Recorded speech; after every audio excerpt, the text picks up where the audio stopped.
Capítulo 3 de duelos y dolores. Cualquiera sea el caso, llegar a la separación es siempre doloroso.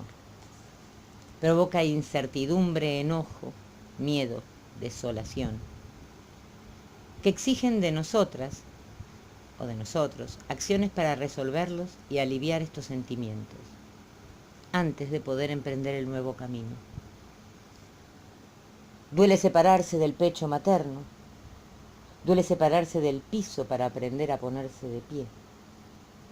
Duele dejar a los compañeros del jardín o de la primaria. Duele separarse de amigos, del barrio, de la casa en que vivimos, de las muñecas y juguetes, incluso de ropa que quisimos. Duele separarse de sueños, de anhelos, de la inocencia. Claro que son dolores distintos, pero todos duelen. A toda separación llegamos de distintas maneras, creciendo, cambiando intereses, contentas, contentos, enojadas, enojados, asustadas, asustados. Por diversas causas, mudanzas, imprevistos, decepciones, oportunidades, necesidades, gustos nuevos. Por caminos diferentes, elegido, destinado, provocado por otro, por otra, abrupto, suave. Maneras, caminos y causas determinan la intensidad del dolor, del enojo y de los miedos que sentimos y el modo en que nos enfrentamos a ellos y los transitamos. Pero no los evitan y nos facilitan esquivar el duelo. El duelo es un periodo de transición en el que asimilamos la tristeza ante la frustración de nuestros sueños, deseos u objetivos, para luego abrirnos a la recreación de los nuevos objetivos.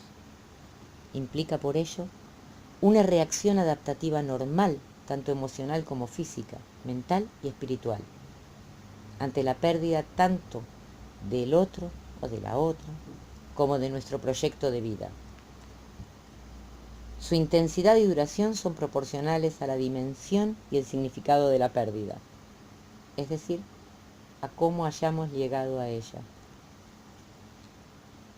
En todos los casos el duelo es inevitable, pues toda separación implica la pérdida de lo conocido, de lo que nos hacía sentir seguras o seguros, y la aparición de un sentimiento de espacio vacío, que no sabemos con qué llenar, porque es el espacio de lo nuevo, de lo que vendrá, de lo que aún no ha sido planeado ni prefigurado.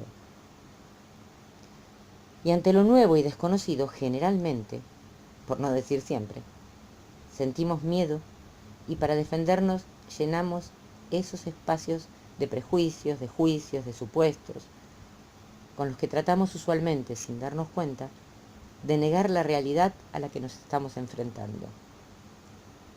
Esa es la causa y no otra del sentimiento de estancamiento, de eternidad, de insuperable que tiene el dolor.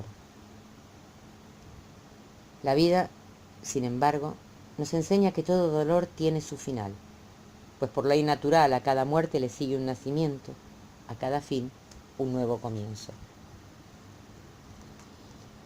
Por eso, cuando nos separamos, la realidad con que nos enfrentamos es: lo que se ha roto, roto está. Lo que ya no sirve, no sirve más.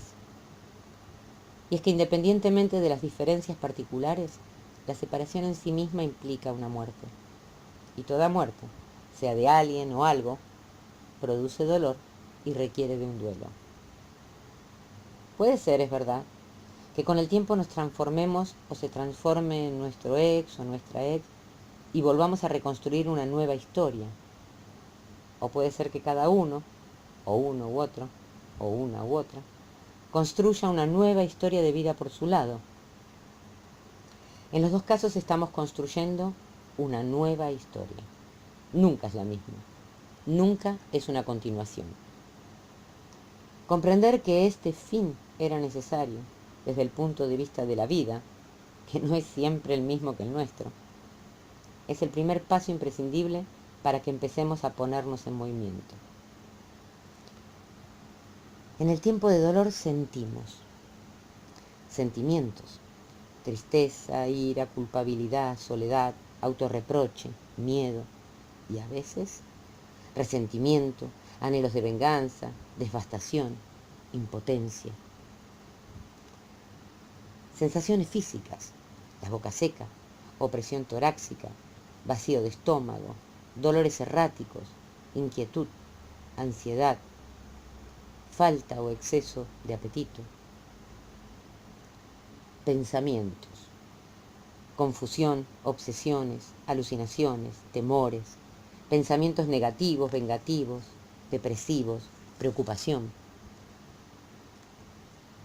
Conductas, insomnio, aislamiento, trastornos alimentarios, explosiones iracundas, llanto espontáneo, falta de atención, abandono y o descuido de una misma o de uno mismo.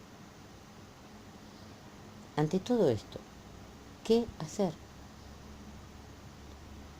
Aceptar la realidad de la pérdida, según sea la causa de la pérdida repentina o previsible.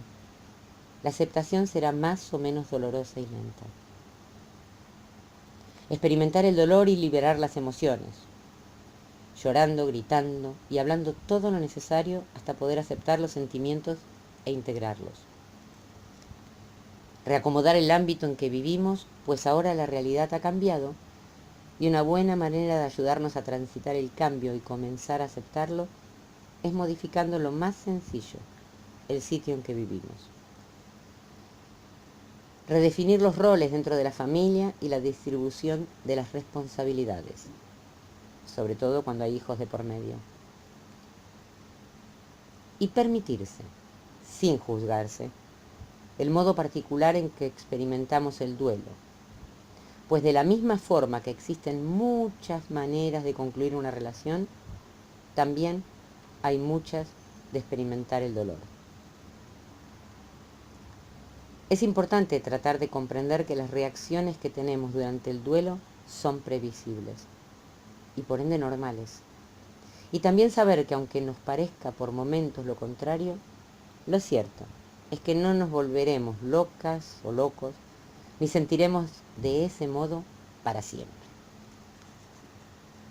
Más allá de estos puntos que hemos visto, ayuda a saber que el duelo tiene pasos precisos cuya duración e intensidad son variables y están estrechamente relacionadas con el modo en que llegamos a él. 1. Primera fase. Shock, aturdimiento y anestesia emocional.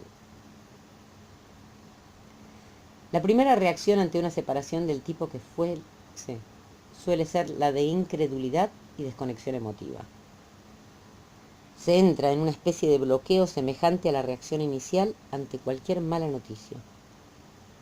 Nos sentimos como congeladas o congelados por dentro y sufrimos una suerte de negación que es en el fondo un mecanismo de defensa con el que intentamos suspender o anular la conciencia de lo que ocurre por ser demasiado doloroso.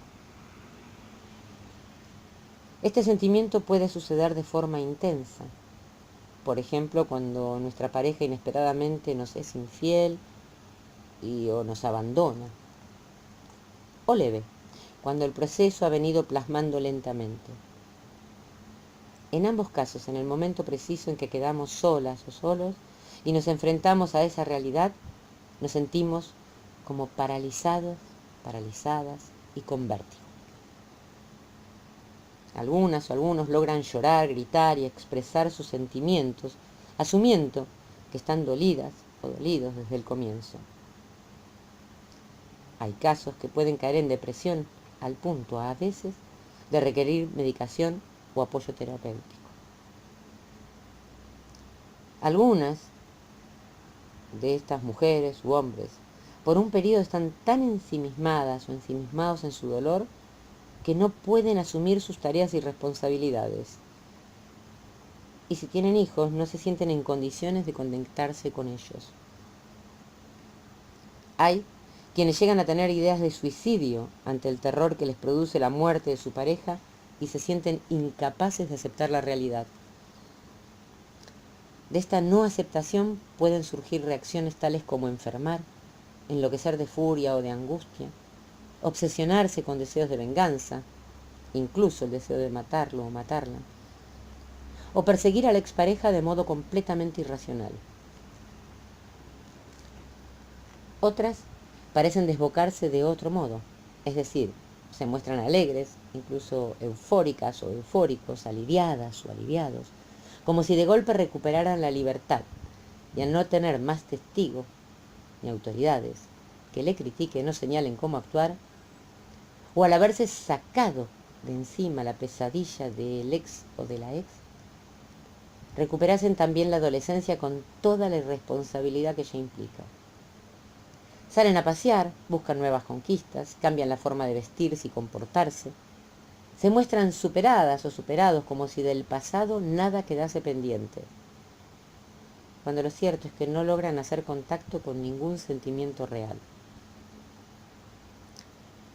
Otras u otros durante una temporada viven anestesiadas o anestesiados como si nada hubiese sucedido, o bien como si lo sucedido fuese ya tema aceptado. Sin embargo, este estado de aparente control sobre la desgracia no es tal sino una reacción inicial de choque, embotamiento e irrealidad, que por muchos es confundido con una admirable respuesta de valentía y entereza ante lo que de por sí es doloroso. Independientemente de cuál sea la forma en que cada una o uno reaccione frente a la separación, durante esta fase, el camino saludable es poder hablar de nuestras vivencias y sentimientos para poder salir del estado de shock. Por el contrario, reforzar la anestesia emocional con tranquilizantes o antidepresivos que bloquean la sana y natural capacidad para reaccionar, o negar la realidad mostrándonos superadas o superados, es promesa segura de depresiones futuras. Entre más intempestiva e inesperada sea la separación, más largo puede ser este primer momento de duelo.